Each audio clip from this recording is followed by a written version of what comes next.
Hi, I'm Bob Trask. This is our weekly reset. Today we're going to be talking about the language of love. The language of love, and it's a little bit different than I think you probably suspect it's going to be. Like the question is, what are we doing here?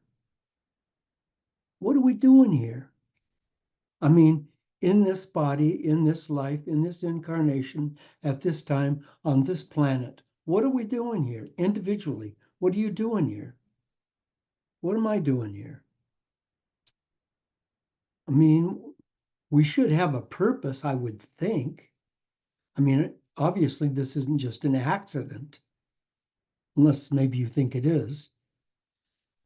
But I think there's got to be a meaning and there's got to be a purpose. And if there is a purpose, if there is a meaning, then that means that there's a reason why all the rest of this stuff is here. Trees and flowers and grass and weeds and cats and dogs and frogs and butterflies and buffalo and all of this. What's and people. Oh yeah, and people. What are we doing here? What's going on? We have this huge association of living beings, which includes all the botany, incidentally. We have this living association. Everything on planet Earth is alive. That's alive. Everything, this life going on. So exciting. But what the heck does it mean? What's its purpose? Like, just me, just look at me for a minute. So I'm in this huge ocean or a cloud or whatever you want to call it, called pure consciousness. It's eternal, goes on forever, never ends, never stops, never begins, just goes on forever and ever. And I'm one with that. I'm one with that intelligence. Me and consciousness are the same thing. And then I, as consciousness, decide I'm going to drop one entity down here of myself, one entity of myself. I say, as consciousness, I'm going to drop one entity of myself down here, and I'm going to I'm going to go down because I want to experience. Because see, out here hanging around in this cloud of consciousness, I don't get a chance to experience. So I'm going to experience. So I'm going to drop this entity down here, and then I'm going to have an opportunity to experience. And not only can I experience, but then the things that I experience, it's like gold panning. The nuggets and the stuff that I get out of the creek, I can send to the bank and it makes me wealthier. Well, when I'm in this incarnation, as I experience, when I'm experiencing, I send all of that back into the cloud, back into consciousness. So consciousness becomes wealthier, more excited, because I'm here and I'm experiencing. Oh, but wait a minute, I'm not alone. There's 8 billion of us here. 8 billion of 8 billion of 8 billions of us, two-legged, two-armed, two eyes, two ears, two nostrils, one mouth kind of creatures, all these humanoids. And I guess we could loosely include the monkeys and the apes and the gorillas and all of them creatures too. What are we doing here? Because as I, in pure consciousness, said, I'll create myself into an entity, Bob Trask. But Bob Trask doesn't have much. How can he experience? He can't experience unless he's got to have. So let's build some trees and stuff around here. So some rivers and there. How's that? It's still pretty boring. So let me get some people, get a whole bunch of people out here. Now it's that like, whoa, man, this is kind of nightmarish in a way because this guy's mean and this person's like this and this person's like this, and it's hard for me to get along with all of them because we sort of bounce off of each other. Well, wait a minute. Those all are individual, unique expressions of me consciousness. Did you expect them to all be clones of you? No. Well, then they're all separate and different so that you can experience them, because it wouldn't be an experience if you were the same. It's only an experience if you're different. So you get to experience them and then express that experience back into consciousness, and we all grow. And it's just, God, it's just a wonderful thing. It's just so exciting. It's like the greatest movie on earth, except that it's not a movie. You're actually in it and it's actually happening. Wow, this is so cool. Except that there's got to be some connection between us, because otherwise we'll just kill each other or we'll ignore each other. And we'll all go live in caves on a mountain, but we live in these concrete anthills that we call cities. We all live together in these towns and cities and farms, and we all live because we need each other. Not only do we need each other for commerce, but we seems like we need each other more than that, because we join country clubs together and we play golf together, we go bowling together, we go swimming together, we go on vacations together, we hike together, we get together and have card parties, we get together and drink some wine or beer, or watch the ball game, and so I guess we actually need each other. So when we look at this whole thing that I've just described in an abstract way, I think that we can see that of all the 8 billion people on the planet right now, it would do no good for any one of us to be solitary, because there'd be no purpose for us being here, no reason to be here. So when I started in the beginning and I said, what the heck are we doing here? I guess what we're here to do is to experience each other. And by doing that, to grow in wisdom and in joy. But we have to have our heads on straight to grow in joy, don't we? Like growing in wisdom is pretty easy because you have these experiences and they teach you. But to grow in joy, now, and incidentally, I just want to step aside from it. Just give me a second, step aside. Joy is personal power. Without joy, there is no personal power. None. Zero. Joy is personal power. Personal power is joy. Without joy, there is no personal power. And just get a chance to work on that, you'll see that it's absolutely true. If you're in joy, you can create all kinds of incredible things. You can make friends, you can go forward, you can do immense things, and your body will stay strong and you won't get tired, because it's filled with this energy called joy. There's a productive, powerful energy. Without joy, then there's some senses of holding back and not total applying ourselves, and so we need to have joy. So when I associate with you, I grow in wisdom, because you and I teach each other things, and either on purpose or accidentally, and then that will make sense as long as it comes in through joy. So my joy needs to expand as my information, as my wisdom expands. My joy needs to expand at the same time. Wait a minute. I thought this talk was going to be about the language of love. What are we getting off into all of this stuff for? Because we are talking about the language of love. We are.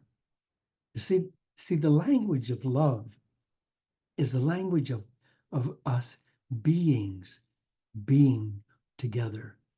We started off in pure consciousness, and then we individually incarnated into bodies and beings with names, each one of us. But we are always consciousness. That's where we came from. That's where we'll always be. We are pure consciousness. Are you. I know you have a name. I know you're so tall. I know you weigh so much. I know that you're a woman or a man. I know that you have the following education. I know that your family is like this and you have this many kids, or what. I know all of, and Yet you individually are joy, and you individually are consciousness. You you you can incarnate, but there's an umbilical cord that comes out of that mother down to you, and that umbilical cord stays attached, and that's the energy that goes back and forth between you and consciousness, and that energy is love and joy and powerful, powerful, powerful information that's expanding you all the time.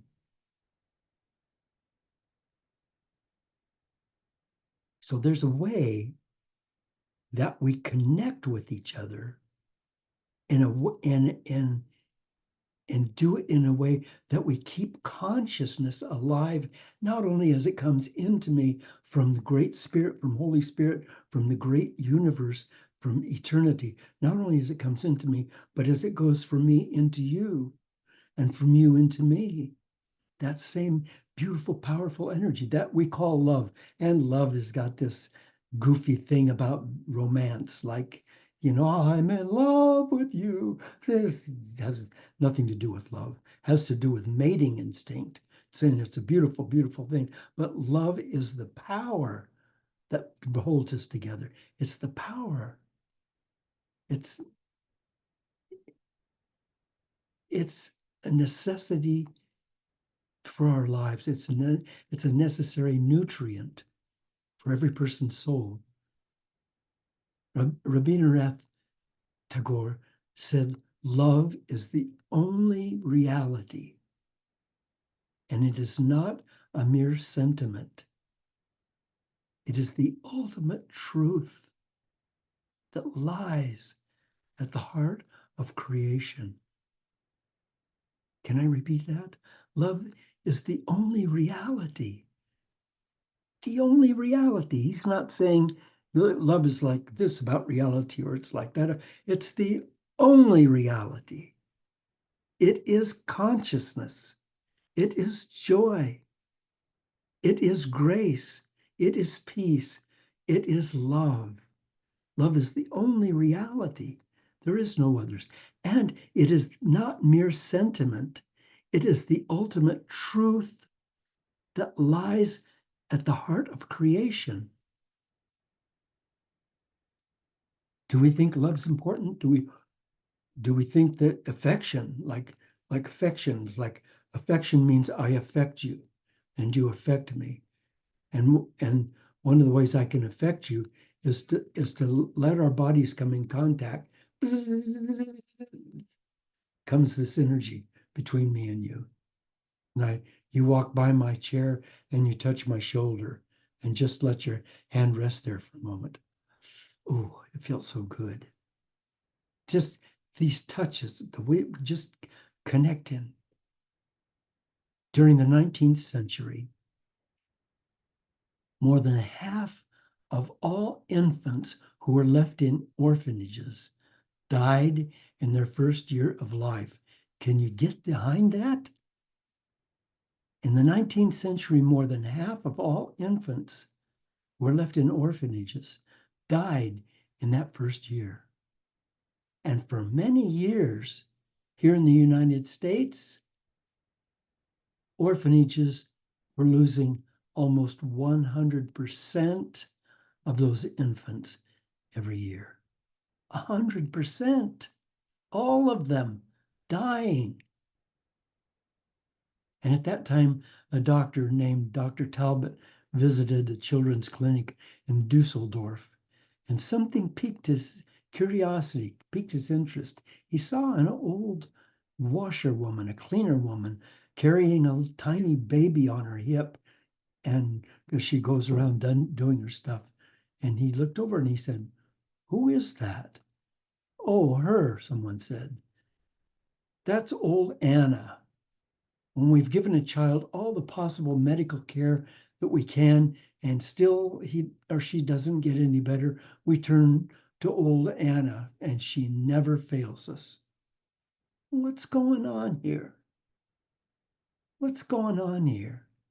This little kid comes popping down into the world and says, "Here I am." Hey, everybody, here I am. And nobody notices. Hey, I'm here. Nobody notices. So there's no purpose in being here. So he just goes back, gone.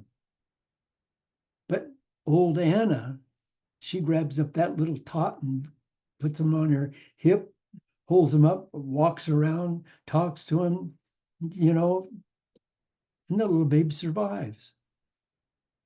In the 20s and 30s, North America's attitudes about children was under the influence of a goofball, wonderful goofball doctor, just very famous doctor named Luther Emmett Holt. And he was like the Dr. Spock of that time. He was a professor of pediatrics and an author of the most highly respected book, The Care and Feeding of Children. I remember the book because I remember seeing it on our coffee table. And as Dr. Holt became the highest authority on this topic of the care and feeding of children, he endorsed the abolition, the getting rid of rocking cradles. Not necessary. And he said, don't pick up a baby when it cries. When a baby starts crying, don't pick it up. Don't pick it up. Just let it cry. Close the door and just let it cry. And when you feed it only by the clock. This baby's supposed to eat at 6 o'clock. It's not 6 o'clock. The baby's crying. That's tough. Just cry because you don't eat until 6 o'clock.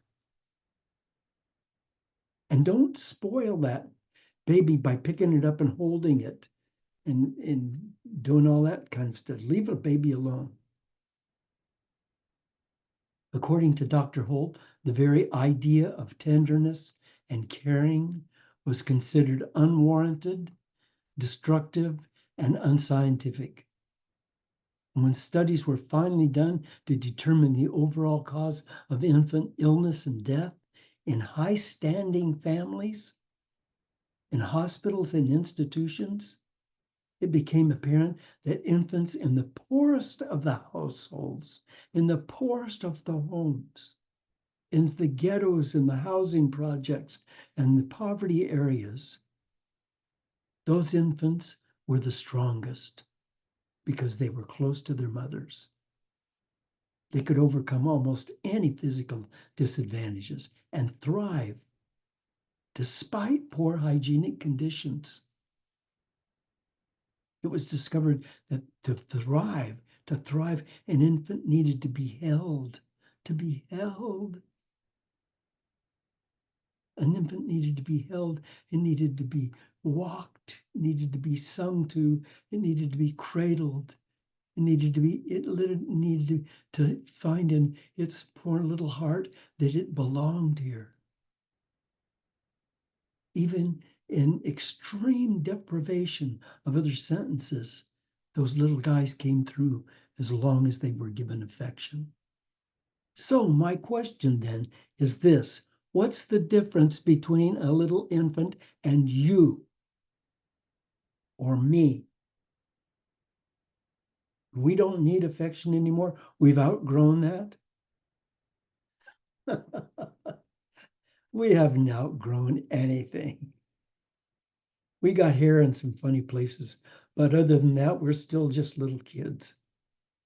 And yeah, well, I know we got a lot of education. We've had a lot of experiences. We're what was called mature, but we're still just goofy little kids if you get right down to it. And we love to play, and we love to be held, and we love to be touched. And sometimes we think about that as sex. It has nothing to do with sex. It has nothing to do with sex. It has to do with you and me being a part of this family and being accepted into the family by touch, by touched, by the incredible wisdom and joy and consciousness that flows back and forth between us through this thing called love. And sure, those little infants, right in the beginning, they're really helpless, right? Well, that makes sense that they would then need cuddling and loving. But you and I are helpless too. We can't do anything alone. We can do anything alone. No person on this planet that's ever created anything meaningful did it alone. They all had a team. They may not want to admit it, but they all had a team.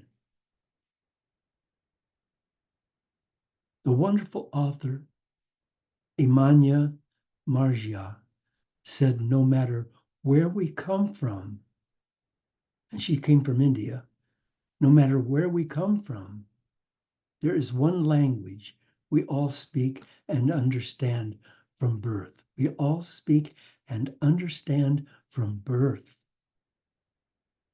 The language of the heart, love.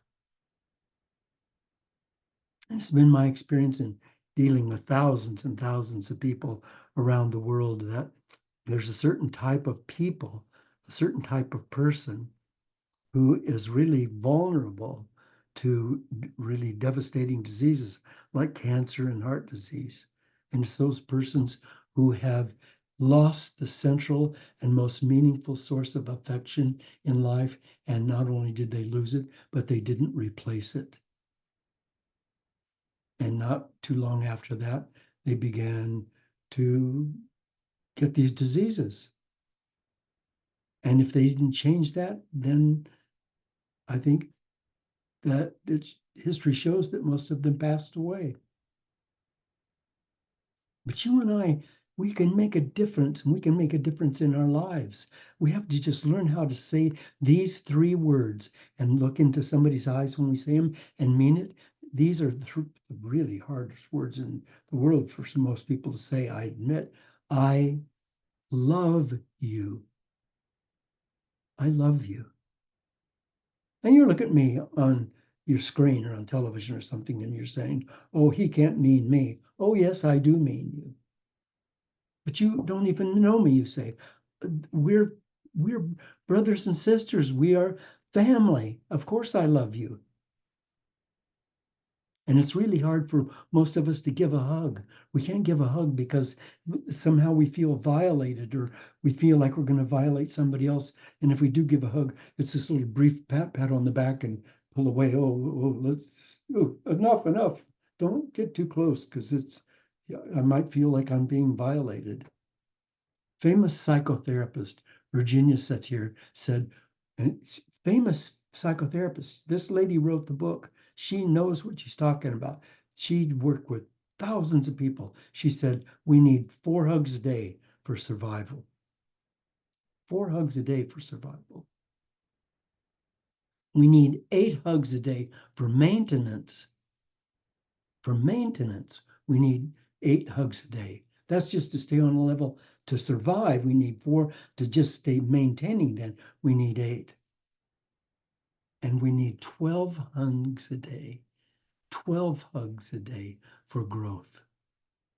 To grow. To go from beyond to where we are into a greater and greater sense of self. But we've grown into a society that avoids hugs, haven't we? So then what is our true language of love?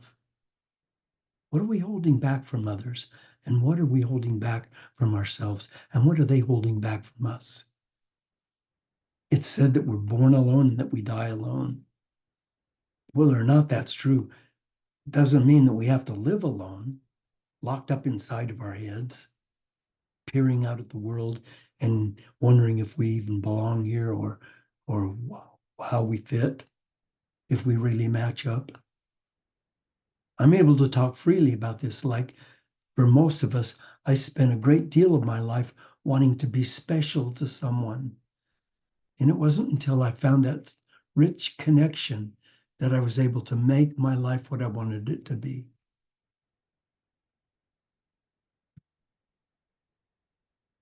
And the way you find that rich connection is by connecting with everyone you can find. Somebody passing on the street, a smile, a nod of your head, somebody in the grocery store, wherever you find them.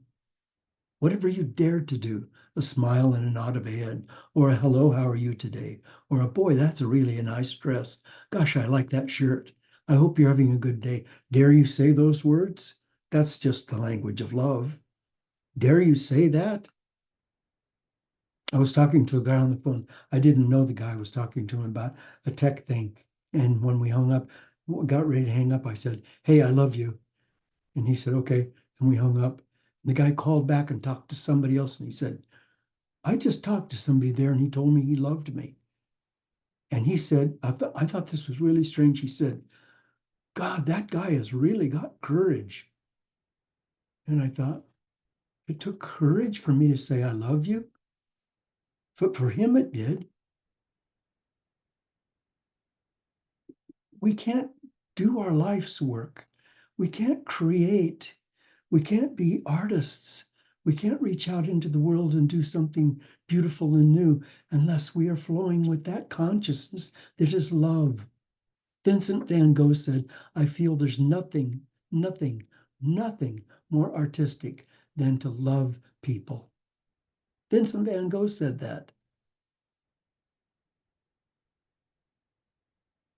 So we both know the language of love, and everyone around us knows the language of love. We just have to be courageous enough to give that love out and to accept it. And let it be by affection. Dare to be affectionate, even if it's just an honest smile. When I have the courage to get my ego out of the way and truly care for someone else, they immediately fall down. Their walls come crumbling, and they begin reflecting that same love back to me. Krishnamurti said, the moment you have in your heart this extraordinary thing called love and feel the depth, the delight, the ecstasy of it, you'll discover that for you, the world is transformed. I believe that. And Henry Van Dyke said, time is too slow for those who wait. Time is too swift for those who fear. It's too long for those who grieve. It's too short for those who rejoice. But for those who love, time is eternity. Because time is consciousness and love is consciousness. And when we love, we're home. We're back home. I hope this week you go forward with love, experiencing and expressing the most beautiful, touching, soul awakening affection for those around you. Dare, dare, dare to do it. I dare you. And your week will be marvelous. I know that. Thank you. Please stop by my website, bobtrask.com, and leave a donation in order that I can keep this work going on. Thank you. Thank you. And I will see you next week.